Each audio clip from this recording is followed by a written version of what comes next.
sekolah sebagai aksi nyata dari calon guru penggerak angkatan 11 kelas 11 Kabupaten Bima, Nusa Tenggara Barat dalam keadaan sehat walafiat. Salawat dan salam semoga tetap tercurah limpahkan kepada junjungan kita Nabiullah Muhammad SAW atas segala suatu hasanah yang diberikan kepada kita. Semoga kita termasuk umatnya yang dapat syafaat beliau di kemudian hari. Amin ya rabbal alamin. Bapak Ibu Guru, semasa Woha Bima yang kami hormati, adapun kegiatan pada hari ini akan dilewati dalam beberapa kegiatan. Yang pertama pembukaan, yang kedua sambutan, yang ketiga pemaparan materi, dan diakhiri dengan penutup. Marilah kita buka kegiatan diseminasi budaya positif di sekolah oleh calon guru penggerak angkatan 11 kelas 11 Kabupaten Bima, Nusa Tenggara Barat dengan sama-sama membaca Al-Basmalah. Bismillahirrahmanirrahim. Selanjutnya kami mohonkan kepada Bapak Kepala Sekolah, Bapak Mutasi SPD untuk memberikan sambutan. Kepada beliau kami silakan.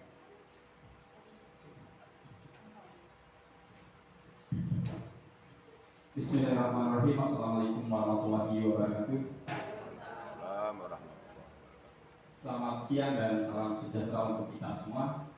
Yang terhormat Wakil Kepala Sekolah Bidang Kurikulum Ibu Alfitrah IMBD, yang terhormat Bapak Ibu Guru peserta kegiatan program pendidikan guru penggerak dengan tema aksi nyata, dan yang kami hormati calon guru penggerak angkatan ke-11 Ibu Sri Ramdanisi SPD, yang pada kesempatan siang ini akan menyampaikan materi terkait dengan modul destinasi budaya positif di lingkungan sekolah.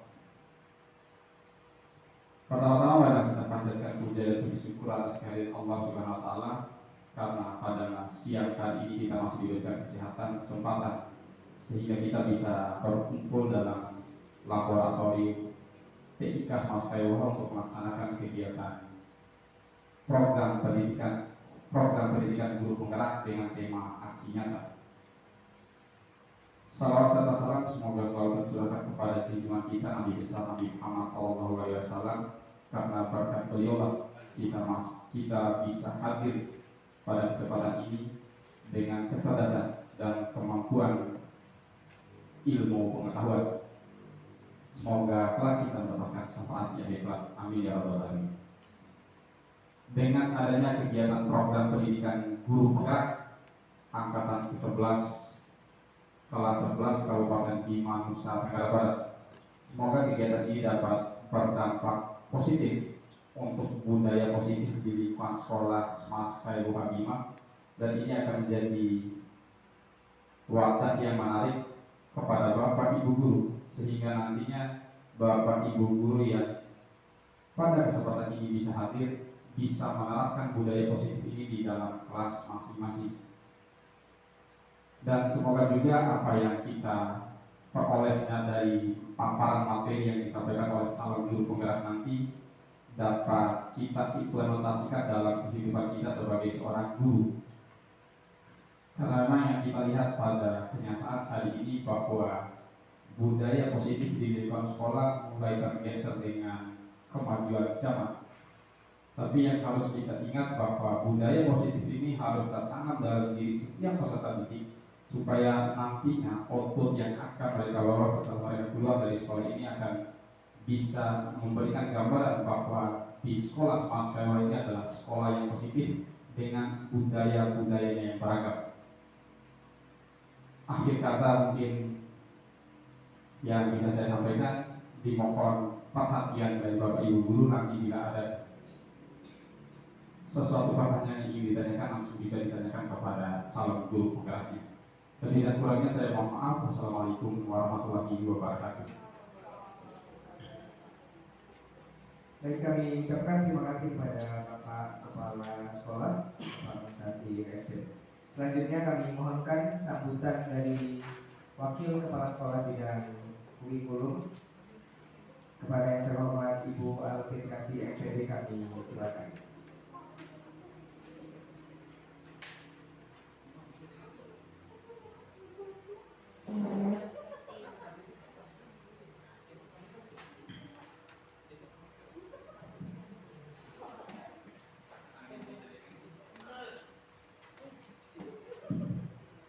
Assalamualaikum warahmatullahi wabarakatuh.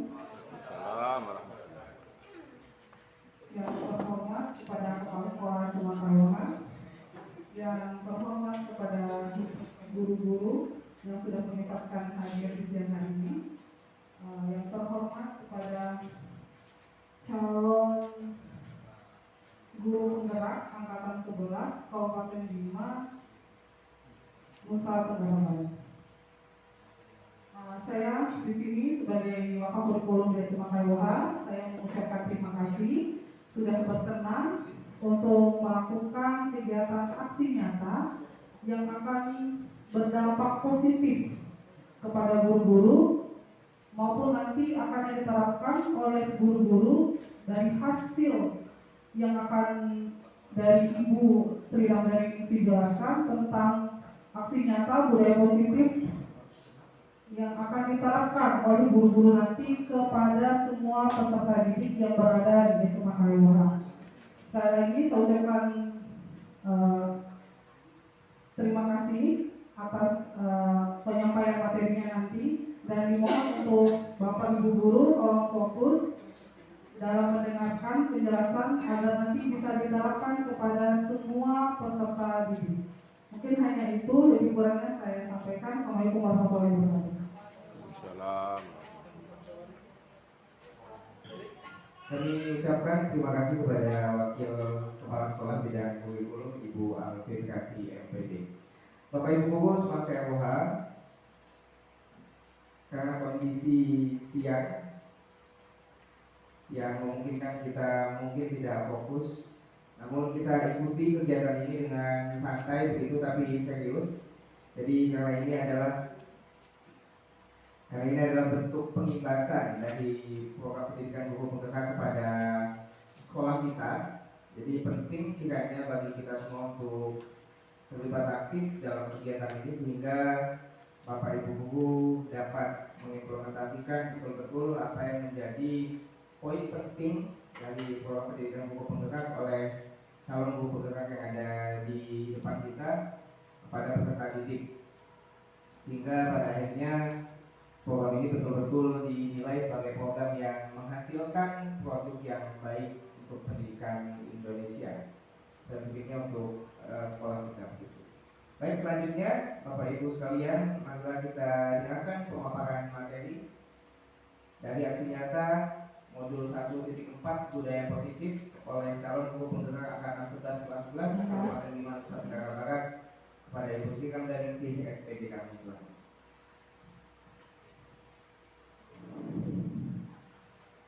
Bismillahirrahmanirrahim. Assalamualaikum warahmatullahi wabarakatuh. Yang saya hormati Bapak Kepala Smas Kaiwaha Bima, Bapak Muntasir SPD. Yang saya hormati Ibu Wakil Kepala Sekolah Urusan Kurikulum, Ibu Alfitrati MPD.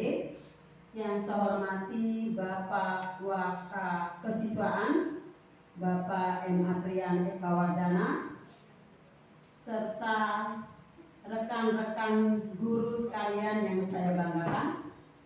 Pertama-tama, marilah kita panjatkan puja dan puji syukur kehadirat Allah Subhanahu wa Ta'ala, Tuhan yang Maha Esa, yang telah memberikan limpahan nikmat, limpahan rahmat, serta limpahan kesempatan, sehingga hari ini kita dapat berkumpul di ruangan lab TIK ini dalam rangka kegiatan diseminasi budaya positif yang nanti akan saya paparkan pada par yang berikutnya. Salawat dan salam marilah senantiasa kita curahkan kepada junjungan kita Nabi besar Muhammad SAW, yang telah memberikan kita cahaya Islam, yang telah membawa kita dari masa yang bodoh ke masa ilmu yang berpengetahuan, dari masa yang gelap ke masa yang terang benderang, serta insya Allah akan memberikan syafaat pada kita di kemudian kelak hari nanti. Bapak dan Ibu yang saya muliakan, tak terasa 2 bulan sudah saya menjalani kegiatan program pendidikan guru penggerak untuk CGP kelas 11 Angkatan 11 kelas 11 Kabupaten Bima, Nusa Tenggara Barat, di mana selama masa 2 bulan saya menjalani kegiatan PKP ini. Saya sudah berhasil menyelesaikan satu modul, di mana akhir dari modul pertama ini yaitu modul 1.4 mengenai modul materi budaya positif dalam rangka aksi nyata, di mana pada kegiatan aksi nyata ini diharapkan untuk para CGP bisa mempersembahkan atau menghasilkan suatu produk yang berupa dalam hal ini merupakan budaya positif. Ya. Sebelum saya lanjutkan ke dalam pemaparan mengenai budaya positif, terlebih dahulu saya mengajak Bapak dan Ibu kita untuk refreshing sejenak, ya, untuk memfreshkan pikiran kita yang sejak tadi, ya, ini sudah sepertinya kelihatan lelah karena matahari sudah beranjak dari tengah menuju ke barat, sehingga perlu kita melakukan kegiatan ice breaking, ya, dimana untuk kegiatan ice breaking ini saya rasa saya hanya mengambil kegiatan ice breaking yang cukup singkat untuk mempersingkat waktu. Jadi untuk kegiatan ice breaking saya minta kepada Bapak Ibu untuk memperhatikan saya sejenak apa yang harus kita laksanakan, ya. Jadi di sini untuk kegiatan ice breaking saya akan memberikan ice breaking yang pertama. Silakan kita mari sama-sama kita laksanakan kegiatan ice breaking. Saya minta Bapak dan Ibu untuk berdiri dulu. Ya, kita siapkan jempol kita. Baik, kita mulai. Jempol kanan, jempol kiri, 2 jempol. Hebat. Bisa kita ulangi? Baik, kita mulai. Jempol kanan, jempol kiri, 2 jempol. Hebat. Baik, terima kasih. Silakan kembali ke tempat duduknya. Mungkin dengan kegiatan ice breaking yang cukup singkat tadi bisa mengurai kepenatan di dalam otak kita yang kita laksanakan kegiatan kita dari tadi. Baik, Bapak dan Ibu, terima kasih atas partisipasinya. Sekarang saya langsung menuju ke kegiatan pemaparan materi dari aksi nyata ini, yaitu materi modul 1.4 budaya positif, di mana materinya akan saya paparkan oleh saya sendiri selaku CGP Angkatan 11 kelas 11 Kabupaten Bima, Nusa Tenggara Barat. Sebelum saya lanjut ke kegiatan pemaparan, terlebih dahulu saya ingin menggali sedikit informasi dari Bapak Ibu. Ada yang pernah dengar kata istilah budaya positif? Ya. Apa itu budaya positif, Bapak dan Ibu? Kebiasaan-kebiasaan yang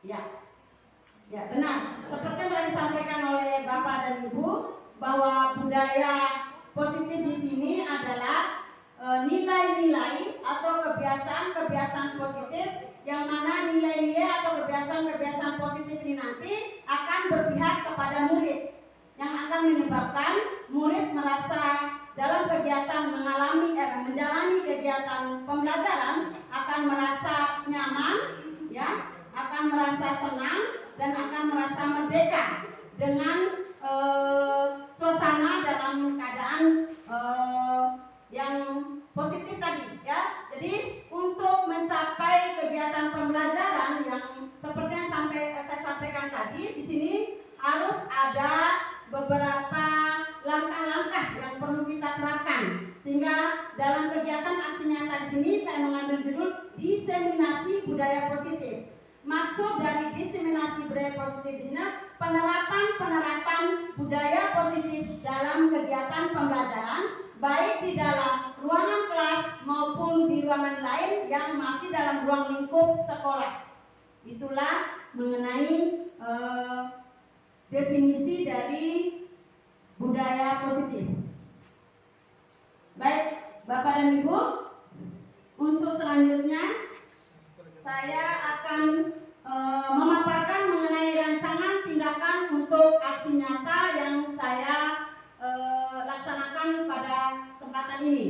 Untuk kegiatan aksi nyata di sini, saya mengambil latar belakang yaitu budaya positif merupakan perwujudan dari nilai-nilai atau keyakinan universal yang diterapkan di sekolah. Jadi tujuan dari penerapan budaya positif di sekolah itu merupakan salah satu upaya peningkatan kualitas pendidikan nasional, di mana dalam penerapan budaya positif ini tidak bisa dilakukan tanpa dukungan dari semua pihak atau semua elemen, di mana yang termasuk semua pihak ini tentu saja itu semua warga sekolah, ya. Jadi dengan diterapkan penerapan budaya positif ini nanti diharapkan dapat mewujudkan visi sekolah kita dan akan berakhir pada pembentukan karakter murid dalam mengimplementasikan nilai-nilai profil pelajar Pancasila. Kenapa di sini ada kata kunci nilai-nilai profil pelajar Pancasila? Karena sekarang kita melaksanakan kurikulum baru, yaitu kurikulum Merdeka, di mana dalam kurikulum Merdeka tentu saja nanti akan memuat beberapa elemen yang terdapat di dalam profil pelajar Pancasila. Selanjutnya, untuk tujuan dilaksanakan aksi nyata di sini ada 2 tujuan yang saya harapkan. Yang pertama adalah memberikan sosialisasi kepada warga sekolah terkait budaya positif dan penerapannya di lingkungan sekolah. Yang kedua adalah menumbuhkan budaya positif di sekolah sehingga membuat suasana pembelajaran yang aman, inklusif, nyaman, dan menyenangkan.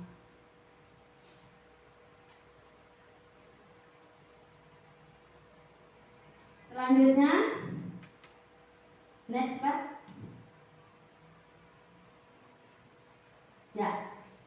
Selanjutnya tolak ukur di sini.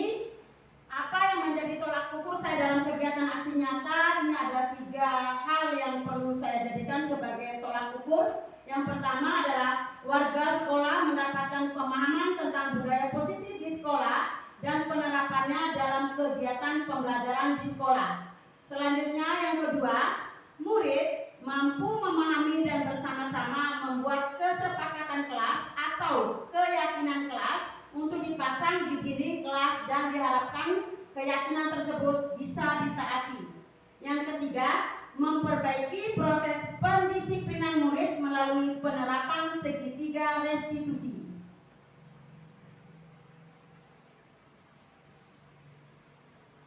Adapun langkah-langkah yang perlu dilakukan dalam kegiatan aksi nyata yang saya lakukan di sini, yang pertama adalah melaksanakan diseminasi budaya positif di lingkungan sekolah kepada seluruh warga sekolah. Yang kedua, guru memfasilitasi murid untuk membuat keyakinan atau kesepakatan kelas dan dipasang di dinding kelas. Yang ketiga, nanti tindakan yang perlu dilakukan untuk memuluskan jalannya atau langkah-langkah dari budaya positif adalah melaksanakan skenario praktik penerapan segitiga restitusi kepada 2 orang murid dan mendokumentasikannya.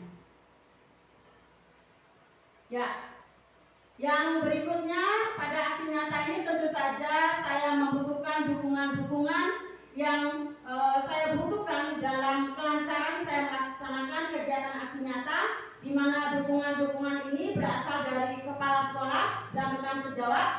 Dengan adanya dukungan dari kepala sekolah dan rekan sejawat, ini nanti diharapkan dalam penerapan budaya positif ini yang berbentuk keyakinan kelas ini dapat mewujudkan suatu disiplin positif guna membentuk budaya positif di lingkungan kelas dan sekolah.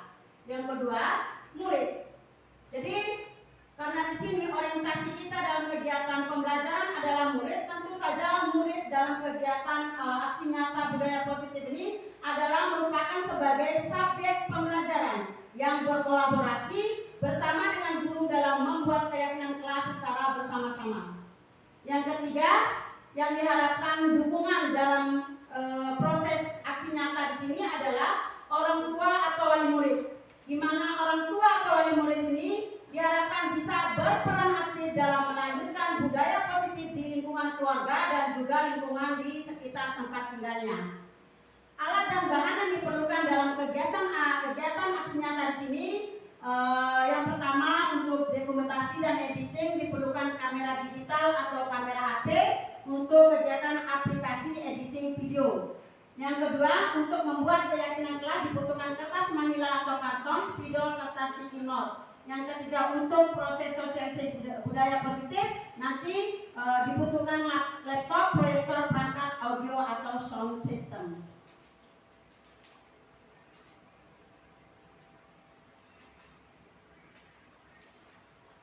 Ya, untuk dokumentasi kegiatan atau penerapan budaya positif di sekolah nanti, ini nanti ada link atau laman yang akan kami buat selanjutnya ya, yang mana nanti link atau laman ini kami akan publikasikan bisa di lingkungan sekolah kami dan juga bisa di luar lingkungan dari sekolah ya. Di sana juga sudah ada konten ya, websitenya untuk kegiatan aksi nyata modul 1.4 tentang penerapan budaya positif.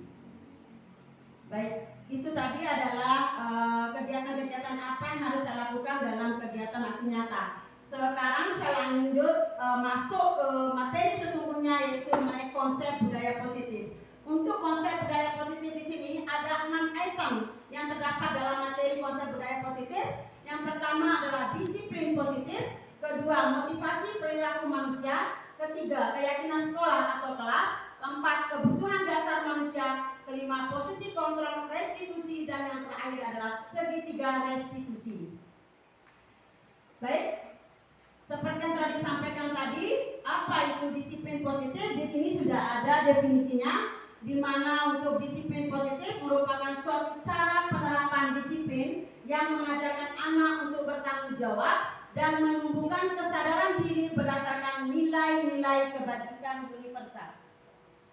Baik, sebelum saya lanjutkan ke pemaparan konten dari budaya positif, saya kembali ingin menanyakan kepada Bapak Ibu, ada yang tahu apa itu nilai kebajikan universal?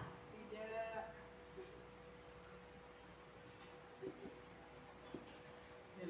Ada yang tahu?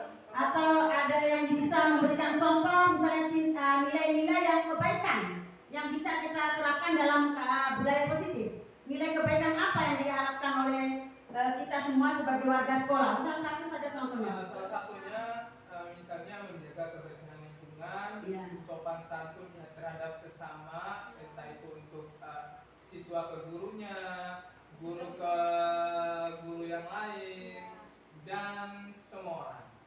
Satu contohnya, mungkin ada yang lain. Baik, terima kasih untuk Pak Sarif yang telah menyampaikan pendapatnya tentang nilai kebajikan universal. Saya kasih kesempatan kepada Ibu Fitri untuk memberikan sedikit pemaparan mengenai pengertian dari nilai kebajikan universal beserta contohnya. Mungkin contohnya kayak kita mengajak siswa untuk bersikap toleransi kepada siswa, misalnya ada siswa yang beragama lain, mungkin memberikan mereka untuk beribadah sesuai ke agamanya masing-masing. Baik. Ada yang lain lagi?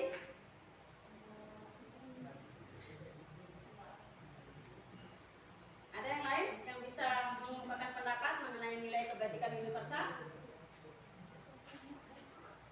Baik, ya, baik, terima kasih. Jadi apa yang telah disampaikan oleh Bapak dan Ibu Guru tadi, memang itulah prinsip dari nilai-nilai kebajikan universal. Jadi nilai-nilai kebajikan universal di sini adalah nilai-nilai yang menunjuk pada kebaikan-kebaikan yang nanti pada akhirnya akan merujuk pada budaya positif. Misalnya seperti tadi yaitu kedisiplinan ya. Kedisiplinan sini misalnya kita menghargai waktu. Yang kedua adalah menghargai teman, menghargai guru, menghormati guru, mencintai kebersihan, toleransi kepada agama teman yang beragama lain ataupun guru yang beragama lain. Jadi nilai-nilai dari kebajikan universal tersebut itu merupakan salah satu prinsip-prinsip dari budaya positif, di mana prinsip-prinsip tersebut diharapkan bisa kita terapkan di dalam lingkungan kita, baik lingkungan kelas maupun lingkungan sekolah.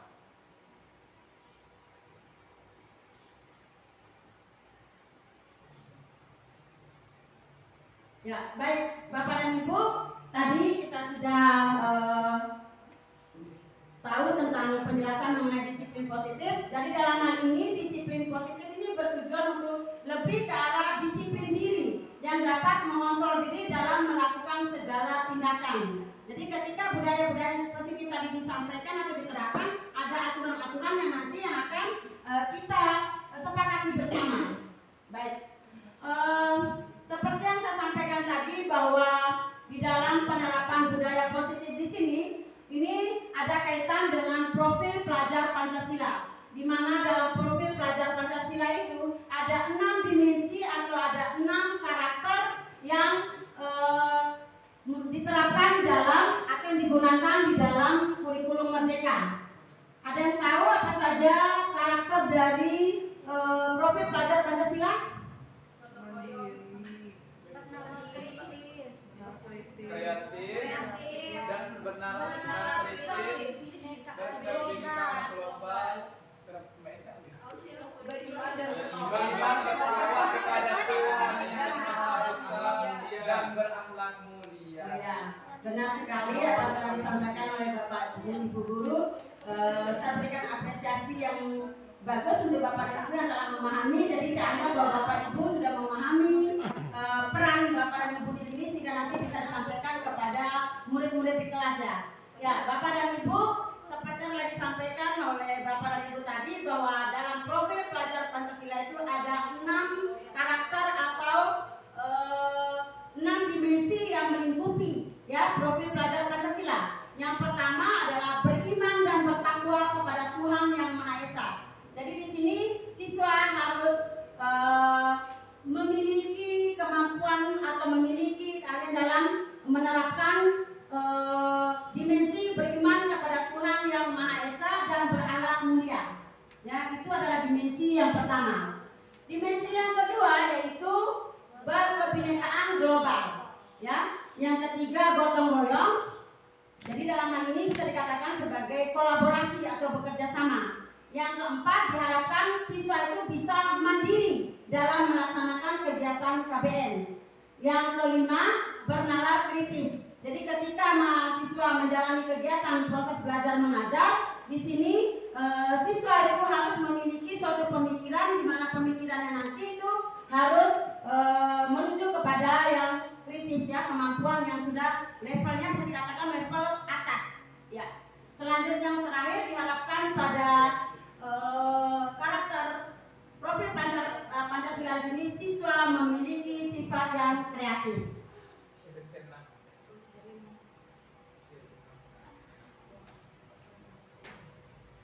Ya. Selanjutnya konsep kedua dari budaya positif adalah motivasi perilaku manusia. Apa itu motivasi? Ya, baik. Dorongan dari dalam diri seseorang atau dari luar. Ya, baik, benar Bapak dan Ibu. Jadi motivasi di sini adalah dorongan atau keinginan dari diri individu. Di mana dorongan di sini ada dua, ada dorongan intrinsik atau internal dan ada dorongan eksternal atau dorongan yang berada dari luar. Nah, pada perilaku motivasi perilaku manusia ada 3 motivasi. Yang pertama adalah motivasi untuk menghindari ketidaknyamanan atau hukuman. Jadi di sini siswa di sini ada motivasi yang berasal dari luar. Kenapa? Karena dia untuk menghindari ketidaknyamanan atau hukuman. Jadi ini dikatakan sebagai motivasi eksternal. Selanjutnya motivasi yang kedua yaitu untuk mendapatkan imbalan atau penghargaan dari orang lain, terutama dari gurunya di sini. Jadi ini bisa dikatakan juga atau dikategorikan ke dalam motivasi eksternal. Nah yang ketiga yaitu motivasi menjadi orang yang mereka inginkan dan menghargai diri sendiri dengan nilai-nilai yang mereka percaya. Nah ini masuk ke dalam kategori motivasi internal. Nah perlu Bapak dan Ibu ketahui bahwa dari 3 motivasi perilaku manusia ini yang kita harapkan dari murid atau siswa kita adalah motivasi yang ketiga. Kenapa? Yaitu apa? Yaitu motivasi internal atau motivasi yang lahir dari dirinya sendiri untuk menjadi orang yang mereka inginkan. Kalau mereka menjadi orang yang mereka inginkan, mereka bisa berbuat sesuatu berdasarkan dimensi profil pelajar Pancasila tadi. Jadi dengan mereka bisa melakukan motivasi internal ini sehingga mereka bisa menghargai diri mereka sendiri dengan nilai-nilai kebajikan yang mereka percaya.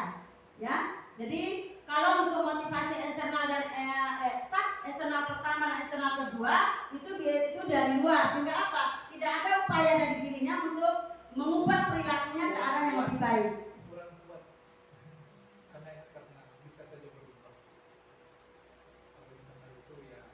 Ya, baik, sekarang kita masuk kepada materi keyakinan kelas. Ya.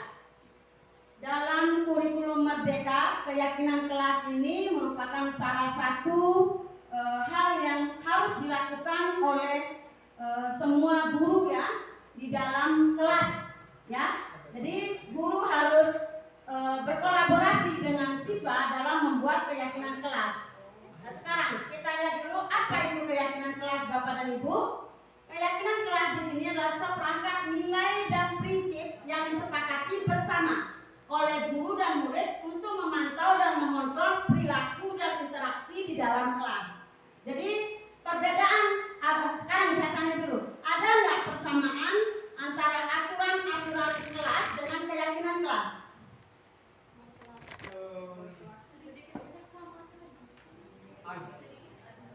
Ada kesamaan. Iya. Apa kesamaannya? Sama-sama menerapkan nilai-nilai ya nilai-nilai kebajikan universal, sama-sama menanamkan nilai-nilai positif. Ya, ada penerapan hukuman itu. Ya. Baik, saya ucapkan terima kasih atas penjelasan dari Bapak dan Ibu guru tadi. Di sini ada yang perlu saya luruskan Bapak dan Ibu, ada miskonsepsi sedikit mengenai dua kata ini ya. Kalau aturan-aturan kelas itu biasanya itu akan diberlakukan atau diberikan oleh oleh guru kepada murid-muridnya. Itu aturan-aturan kelas. Jadi guru yang berperan di sini. Tetapi kalau untuk keyakinan kelas adalah interaksi atau kolaborasi antara murid dan siswa. Jadi dalam ini guru tidak bisa otoriter, tetapi dia memberikan kebebasan kepada siswa untuk menyampaikan apa yang menjadi nilai-nilai atau keyakinan-keyakinan yang nanti akan disepakati bersama. Ya, jadi walaupun ini untuk keyakinan kelas adalah aturan, tetapi di sini guru memberikan kebebasan kepada siswa untuk menyampaikan apa yang menjadi nilai-nilai atau keyakinan kelas yang pada akhirnya nanti harus menjadi kesepakatan bersama. Ya, jadi akan disepakati bersama. Ya, kalau aturan itu biasanya guru menerapkan langsung, saya misalnya kalian harus seperti ini. Jadi ada kata harus seperti ini, kan? Harus disepakati. Tetapi kalau untuk keyakinan kelas di sini ada kebebasan berpikir yang diberikan oleh guru kepada siswanya yang nanti akan disepakati bersama. Seperti yang disampaikan tadi misalnya mengenai kedisiplinan ya, menghargai teman, menghargai guru, dan nanti guru akan menanyakan kembali. Ini sepakat atau tidak? Jadi ada pertanyaan feedback dari gurunya untuk meminta persetujuan dari siswanya. Sehingga kalau siswanya sudah setuju, baru keyakinan kelasnya itu akan dituliskan secara jelas di depan suatu kertas atau apa nanti ya. Jadi itu perbedaan makna dari dua kata tersebut. Nah, kita lanjut untuk keyakinan kelas di sini bertujuan untuk mewujudkan tujuan dari pendidikan yang lebih berorientasi kepada profil pelajar Pancasila. Kenapa harus berorientasi kepada profil pelajar Pancasila? Ya, karena nanti pada akhirnya kita dalam memberikan penilaian akhir yang kita nilai nanti adalah dimensi-dimensi yang terdapat di dalam profil pelajar Pancasila. Ya.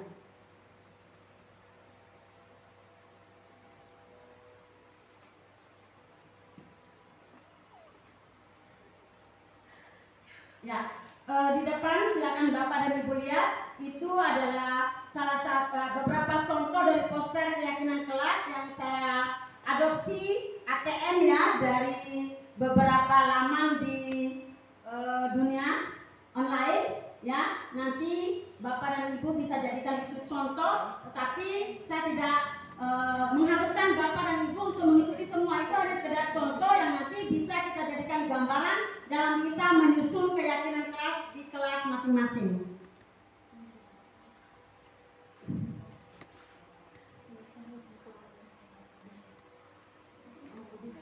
Ya, kita lanjut dengan materi dari budaya positif berikutnya adalah kebutuhan dasar manusia. Baik, Bapak dan Ibu, kalau butuh itu apa sih? Ada yang bisa menjelaskan apa itu butuh? Keinginan. Tuhan. Jadi keinginan yang sangat diperlukan. Baik. Ada lagi? Sesuatu yang tidak bisa Ya? Sesuatu yang tidak bisa ditawar. Sesuatu yang tidak bisa ditawar. Ya. Gimana Pak Bau? Baik. Ya, ini ada jawaban dari Kalau Bapak. keinginan itu bisa ditawar keinginan, tapi kalau kebutuhan itu tidak bisa. Oh, ya. Karena itu wajib. Baik, Bapak dan Ibu, untuk kebutuhan dasar manusia, kebutuhan di sini adalah unsur-unsur ya, unsur-unsur yang bisa bersifat fisiologis, artinya kebutuhan tubuh ya, dan psikologis kejiwaan, di mana kebutuhan ini adalah untuk mempertahankan kelangsungan hidup. Ya, ya. Jadi di sini untuk mempertahankan kelangsungan hidup. Baik, dalam kebutuhan dasar manusia itu ada 5 unsur, ya, atau ada 5 kebutuhan dasar manusia yang sangat penting, ya, dirasa oleh manusia untuk dilakukan. Yang pertama adalah bertahan hidup. Benar Bapak dan Ibu, bertahan hidup? Baik. Untuk bertahan hidup, orang atau anak-anak di sekolah kita ini, mereka bisa melakukan pelanggaran-pelanggaran berdasarkan rujukan pada 5 kebutuhan dasar manusia ini. Ya, tergantung dari pola pikir mana yang mereka tempuh sehingga mereka melakukan pelanggaran berdasarkan 5 kebutuhan dasar manusia di sini. Jadi di sini ada 5 kebutuhan dasar manusia yang tidak bisa digugat katanya tadi ya. Yang satu adalah bertahan hidup, yang kedua adalah kebutuhan mendapatkan kasih sayang dan dihargai, yang ketiga adalah kebutuhan kebebasan, yang keempat adalah kebutuhan kesenangan, yang terakhir adalah kebutuhan penguasaan. Di mana pada kebutuhan penguasaan ini nanti ini akan berorientasi pada keterampilan atau apa yang dia miliki untuk dia bisa menguasai orang lain. Ya. Ya. Boleh.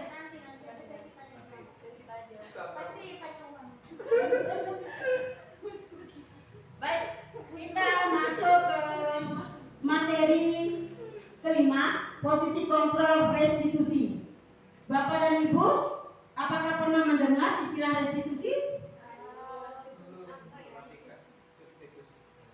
Kalau di matematika itu substitusi, kalau di sini restitusi. Pernah mendengar atau tidak? Belum.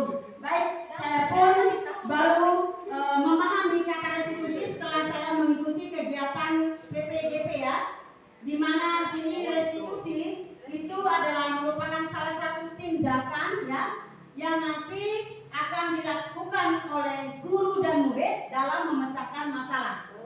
Nah, untuk posisi kontrol dari restitusi di sini, ini definisinya adalah proses perjalanan dari seorang pendidik agar dapat mengenali dirinya. Jadi nanti ketika seorang pendidik atau guru melakukan perannya sebagai pendidik atau guru, dia harus memahami yang namanya posisi kontrol, di mana peran guru ini menempatkan dirinya sebagai seorang posisi kontrol. Ya, jadi ketika guru sudah memahami posisi kontrol perannya sebagai guru, insya Allah nanti guru bisa menjadi suatu penengah dalam menghadapi masalah-masalah yang ditimbulkan atau diakibatkan oleh para peserta didik yang sedang dididik di dalam kelasnya atau sedang diajar di dalam kelasnya. Baik Bapak dan Ibu, di sini ada 5 posisi kontrol yang sangat berperan di dalam kita mengatasi suatu permasalahan, ya. Dimana nanti 5 posisi kontrol ini sangat kita perlukan dalam memahami peran kita sebagai seorang pendidik. Yang pertama adalah posisi kontrol sebagai penghukum. Nah, coba apakah Bapak dan Ibu pernah memerankan diri sebagai posisi kontrol penghukum? Pernahkah Bapak dan Ibu menghukum murid-muridnya ketika murid-muridnya melaksanakan atau melakukan suatu tindakan yang melanggar aturan? Pernah. Apa misalnya? Ya? Ya. Misalnya tidak mengerjakan tugas, dihukum. Ya. Terlambat, kurang disiplin. Ya, kelas kotor. Ya. Baik. Apa yang disampaikan semua oleh Bapak dan Ibu tadi itu benar, ya. Jadi kita sebagai seorang guru itu jika kita memegang atau melaksanakan posisi kontrol penghukum, otomatis kita akan melakukan suatu tindakan yang akan menghukum ketika siswa kita melaksanakan kesalahan. Sebenarnya Bapak dan Ibu, posisi kontrol kita sebagai penghukum ini akan membuat kita berjarak dengan siswa kita. Siswa akan merasa dendam, akan merasa diintimidasi, dan akan merasakan kesakitan-kesakitan hatinya yang suatu saat akan berimplementasi pada penurunan dari daya belajarnya.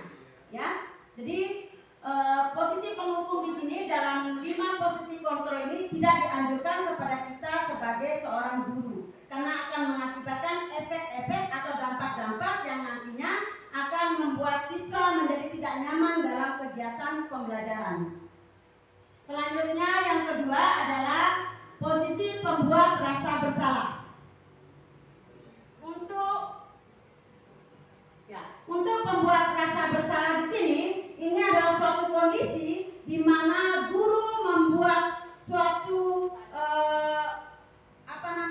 tindakan-tindakan yang membuat siswanya menjadi rasa bersalah. Misalnya, guru ketika siswa melakukan apakah itu dia memukul temannya atau mencontek, di sini ada ketika penyelesaian masalah, guru ini merasa bahwa dia sakit atau bagaimana sehingga dia melontarkan suatu ungkapan-ungkapan, nah kenapa sih kamu seperti ini, kamu bikin malu ibu nak, seperti. Jadi ungkapan-ungkapan ini menyatakan bahwa anak menjadi dia ada rasa bersalah pada dirinya, sehingga otomatis itu juga membuat dia merasa sungkan dan malu kepada gurunya.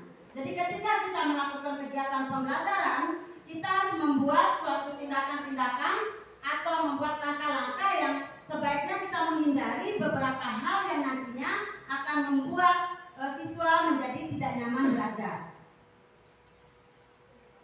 Baik, yang ketiga tadi adalah posisi sebagai teman. Ya, ketika kita memperlakukan posisi kita sebagai teman, memang di sini murid akan merasa nyaman dengan kita. Tetapi ada dampak negatif ketika kita memperlakukan posisi kontrol ini. Jadi teman sepertinya murid sepertinya kurang menghargai kita sebagai guru. Sehingga apa? Dia menganggap enteng ketika kita memberikan suatu pekerjaan atau proses pembelajaran kepada dia.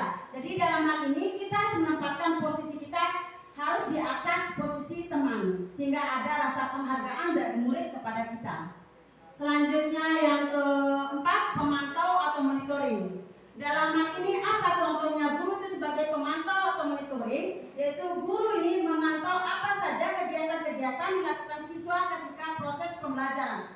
apakah itu sebelum dan setelah pembelajaran. Jadi dia memantau, dari keadaan memantau atau monitoring ini sehingga dia bisa mengetahui bahwa siswanya telah melakukan kesalahan. Misalnya, dia tahu siswanya terlambat ketika dia melihat atau memantau. Dia tahu siswanya mencontek ketika dia melihat atau memantau. Ataupun ketika siswa melakukan kegiatan-kegiatan kesalahan yang lain, dia bisa tahu karena dari posisi pemantau atau monitoring. Nah, posisi kontrol yang terakhir di sini adalah sebagai manajer. Posisi manajer adalah posisi yang terbaik yang perlu kita pendidik itu terapkan dalam kegiatan pembelajaran kita. Kenapa? Karena dalam posisi manajer kita sebagai pimpinan tahu ya pemimpin pembelajarannya kita bagaimana cara bersikap kita kepada murid ya. Dalam hal ini kita akan mempertimbangkan perasaan-perasaan atau kondisi-kondisi dari murid kita.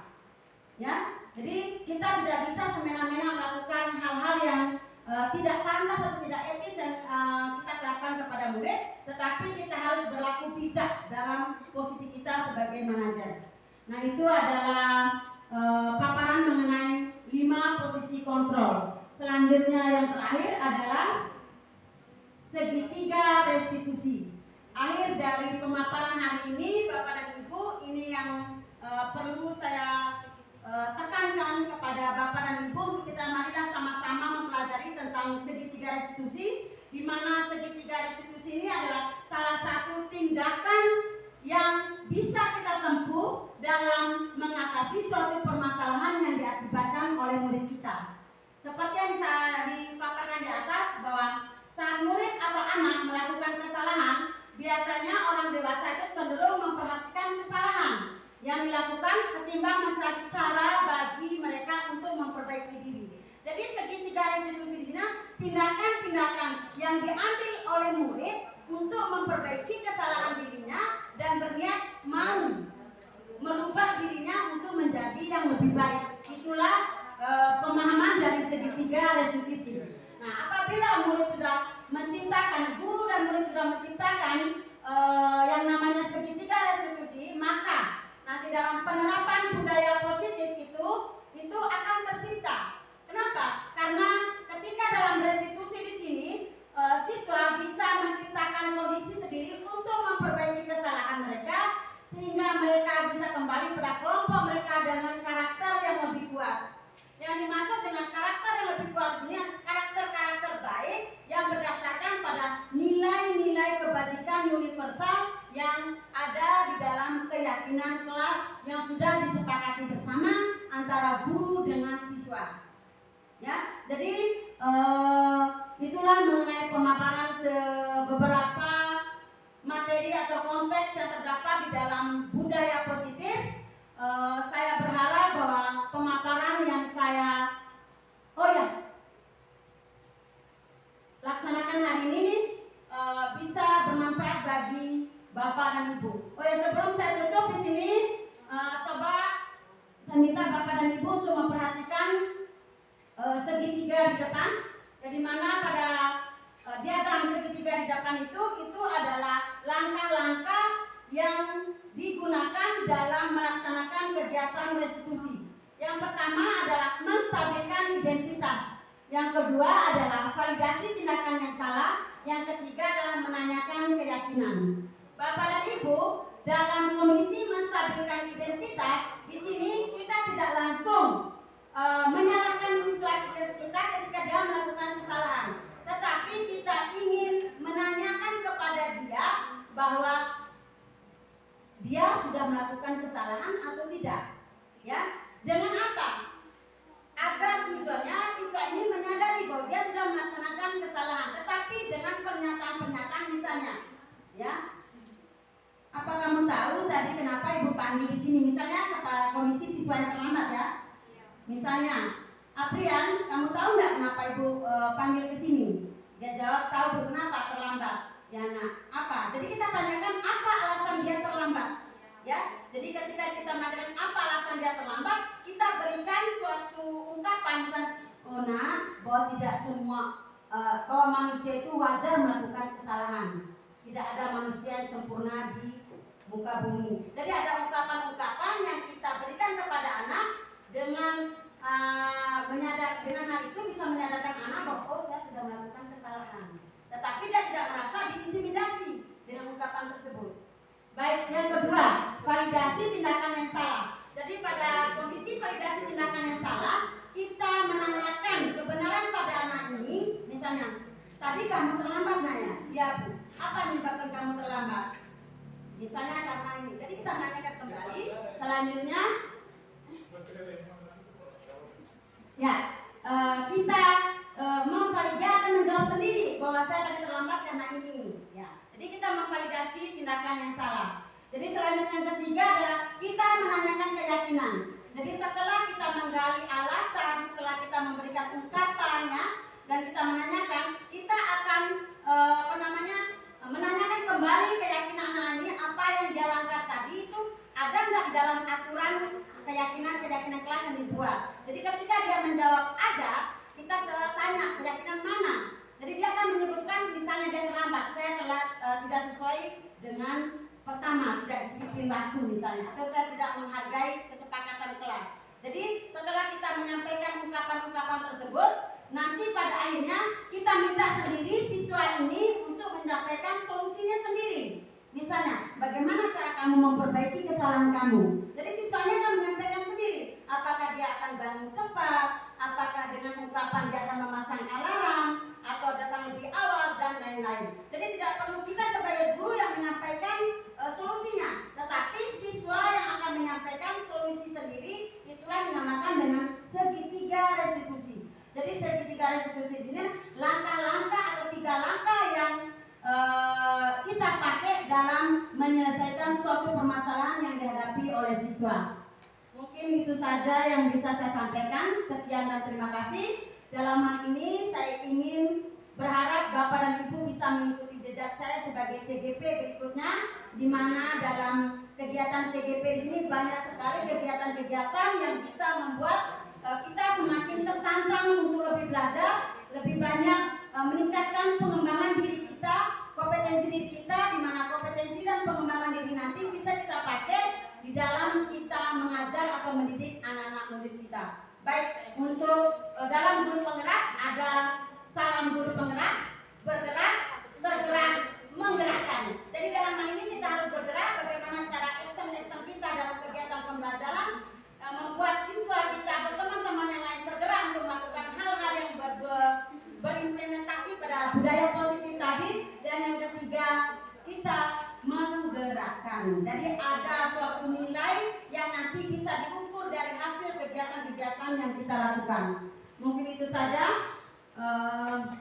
Sebelum saya akhiri, saya sampaikan terima kasih banyak atas kehadiran Bapak dan Ibu. Semoga apa yang kita laksanakan hari ini akan berdampak positif untuk pengembangan kegiatan pembelajaran kita di sekolah kita tercinta ini, dan nanti bisa kita implementasikan dan kita imbaskan kepada siswa kita, sehingga kita bisa mengantarkan siswa kita menjadi manusia yang mencapai keselamatan dan kebahagiaan sesuai dengan harapan dari Bapak Pendidikan dulu, Bapak Ki Hajar Dewantara, yaitu diharapkan pendidik bisa menuntun anak-anak didiknya menjadi individu yang berguna, individu yang memiliki keahlian, dan individu yang bisa mencapai keselamatan dan kebahagiaan sebagai manusia dan individu di anggota masyarakat.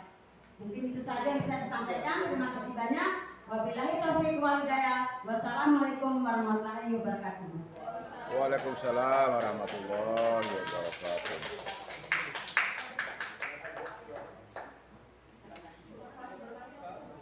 Baik Bapak Ibu, kita beri apresiasi yang luar biasa kepada calon guru penggerak angkatan 11 kelas 11 Kabupaten Bima Nusa Barat. Masih ada sedikit waktu untuk berdiskusi. Kami berikan kesempatan kepada satu orang Bapak Ibu guru yang ingin memberi penguatan pernyataan ataupun pertanyaan kepada calon guru penggerak. Kepada Bapak Flotis kami persilakan. Assalamualaikum warahmatullahi wabarakatuh. Yang saya hormati Bapak Kepala Sekolah Bapak Kesiswaan dan Ibu pakar kurikulum serta Ibu Sri Akademisi sebagai calon penggerak ya. Setelah saya melihat paparan dari Ibu sebagai calon guru penggerak, di sini saya ingin menyuguhkan suatu kasus, terus bagaimana cara penyelesaian. Yang pertama, tadi sempat dipaparkan masalah untuk membuat keyakinan kelas ya. Yang saya ingin tanyakan, keyakinan kelas tadi kesepakatannya atau ya kesepakatan di mana bukan otoriternya guru, tapi kesepakatan antara siswa dan guru. Terus saya tanyakan, bagaimana jika siswa atau salah satu siswa melanggar salah satu keyakinan, apa akan diterapkan hukuman? Yang pertama. Yang kedua, sebagai gambaran aja Bu ya, kebetulan juga di sini saya dan Bu Bulan sebagai fasilitator guru untuk program Bus Indonesia masalah pencegahan perundungan. Jika memang ada bapak atau ibu guru yang mengimplementasikan hukuman kepada siswa yang melanggar keyakinan, menurut pendapat kami ya, menurut pendapat kami itu sangat salah total. Menurut pendapat kami salah total. Terus bagaimana solusinya? Solusinya adalah penerapan yang telah disampaikan oleh Ibu Sri Akademisi, disiplin positif. Tapi tadi ada yang agak berbeda ya di materi kita mungkin dengan hari Ibu. Sebagai contoh yang simpel aja, yang simpel. Semisal ada dalam kesepakatan kelas, ya Pak, keyakinan kelas ya, ada keyakinan kelas, terus yang dibuat di antara siswa dan guru itu sudah ada salah satu itemnya itu mungkin siswa harus rajin ke sekolah, itu ya barangnya ya, ada kelas A lah, harus rajin ke sekolah. Terus di dalam keyakinan kelas itu ada tambahan poin atau apalah nanti. Jika siswa yang terlambat atau tidak rajin sekolah, nanti akan ada hukuman semisal berlari satu lapangan. Itu menurut kami itu salah total. Yang kami tanyakan, kan seharusnya disiplin positifnya dari keyakinan kelas itu, hendaknya itu ada diberikan salah satu solusi bagaimana disiplin positifnya jika ada siswa yang melanggar. Nah, bisa jadi mereka daripada lari mungkin mereka PBB karena apa? Ada manfaat dan tanggung jawab. Yang saya tanyakan kepada Ibu Sri Akademisi sebagai calon guru anak, bagaimana upaya Ibu jika ditemukan salah satu guru yang menerapkan hukuman? Itu mungkin dari saya. Wassalamualaikum warahmatullahi wabarakatuh. Ya, terima kasih kepada Pak Flotis yang telah menyampaikan pertanyaan-pertanyaan yang berhubungan dengan materi yang telah saya sampaikan tadi. Seperti yang saya sampaikan di awal bahwa untuk budaya positif ini merupakan materi yang menarik buat kita karena ada beberapa konsep-konsep nilai yang nanti itu bisa kita berlakukan dalam kegiatan pembelajaran kita di kelas dan sekolah. Baik, langsung saya menuju pertanyaan yang pertama. Apabila ketika ada siswa atau murid kita yang melanggar keyakinan kelas yang telah disampaikan, apakah kita harus berikan hukuman atau tidak? Dalam pembelajaran yang sudah saya paparkan tadi bahwa untuk posisi kontrol kita sebagai guru memberikan hukuman itu tidak boleh dilaksanakan. Kenapa? Karena nanti akan melahirkan suatu tindakan-tindakan perilaku yang bisa saja lebih dari itu, ya, membuat siswa ini bisa saja dia memberontak, membakar, atau dia akan menjadi membuat sisi-sisi lain, artinya ada penurunan kreativitas dan motivasi dia untuk belajar. Nah, jadi saya sampaikan dalam ini untuk hukuman itu tidak perlu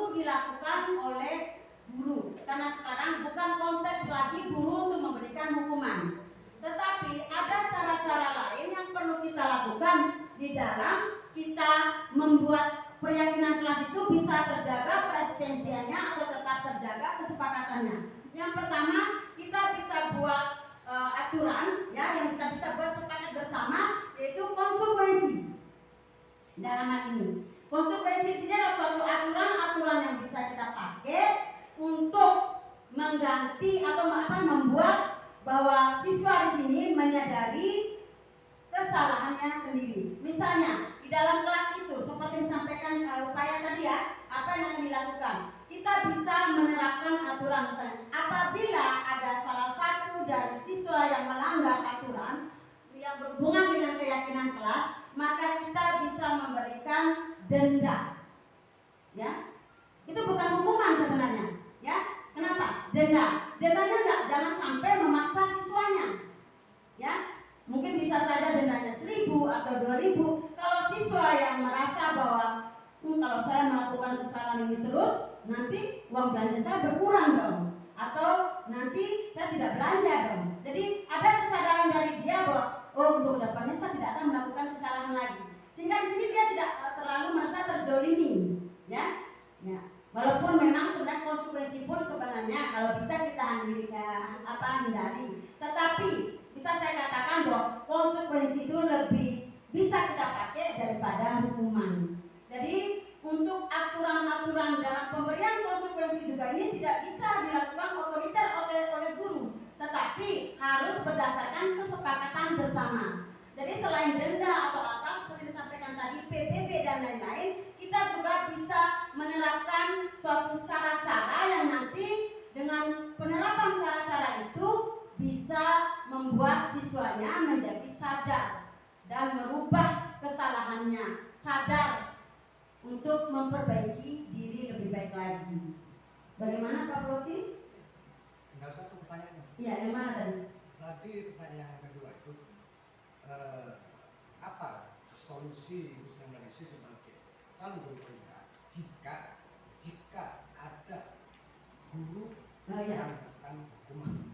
Baik, dalam hal ini seperti yang sudah kami pelajari ya, dalam materi segitiga restitusi kami diberikan kasus-kasus ya, beberapa kasus yang pada umumnya seringkali terjadi atau kita temui di sekolah, di mana dalam kasus itu bukan hanya diberikan suatu penerapan kedisiplinan kepada siswanya ya dengan kesadaran sendiri, tetapi ada upaya dalam hal ini saya sebagai guru penggerak itu akan memberikan pemaparan kepada kepala sekolah, karena yang berhak mengatur dan memberikan suatu solusi atau mengatasi permasalahan dalam suatu ruang lingkup lembaga atau pendidikan adalah pimpinan. Jadi mungkin saya di sini akan menyampaikan hal ini atau kasus ini kepada kepala sekolah, sehingga nanti kepala sekolah akan memanggil guru yang bersangkutan.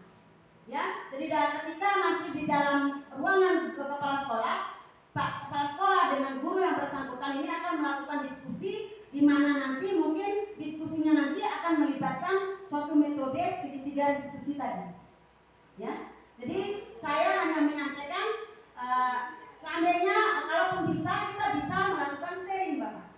Kita bisa melakukan sharing secara persuasif dalam hal ini. Jadi kita tidak langsung menegurnya, entah itu di depan orang atau tapi kita melakukan persuasif, di mana tindakan persuasif adalah upaya yang kita lakukan dalam berkomunikasi dengan ada semacam di sini kita saling lemah lembut, ya, rayuan dan lain-lain, sehingga ada kesadaran dari orang ini menyadari bahwa yang dia lakukan salah. Tetapi yang bisa saya katakan pada Pak Flotis bahwa untuk menyadarkan atau memberikan suatu pemahaman kepada guru ini bahwa dia telah melakukan kesalahan adalah bisa dilakukan oleh kepala sekolah dan bisa saya lakukan dengan cara saya sendiri, tetapi dengan cara persuasif. Ya. Bagaimana Pak Flotis? Ya, puas. Baik. Jadi nanti setelah ini saya minta kepada Bapak dan Ibu nanti silakan cari mengenai materi segitiga restitusi, di mana materi segitiga restitusi itu bisa Bapak dan Ibu pakai sebagai pedoman bagi Bapak dan Ibu dalam melaksanakan kegiatan proses belajar mengajar di kelas. Selanjutnya harapan saya, karena kita sudah memaparkan tentang keyakinan kelas, besok saya minta kepada Bapak dan Ibu wali kelas serta guru-guru mapel untuk langsung beraksi di kelas. Kita langsung membuat keyakinan kelas bagi kelas yang belum ada paparan mengenai keyakinan kelas atau berbentuk tulisan dalam bentuk tergantung dari Bapak dan Ibu untuk menghias tulisan tersebut sehingga siswa bisa melihat dan bisa memahami tulisan-tulisan yang berisi nilai-nilai kebajikan tersebut. Ya, mungkin itu saja yang bisa sampaikan karena waktu sudah habis sejak tadi. Kembali saya menyampaikan terima kasih banyak. Wabillahi taufiq wal hidayah. Wassalamualaikum warahmatullahi wabarakatuh.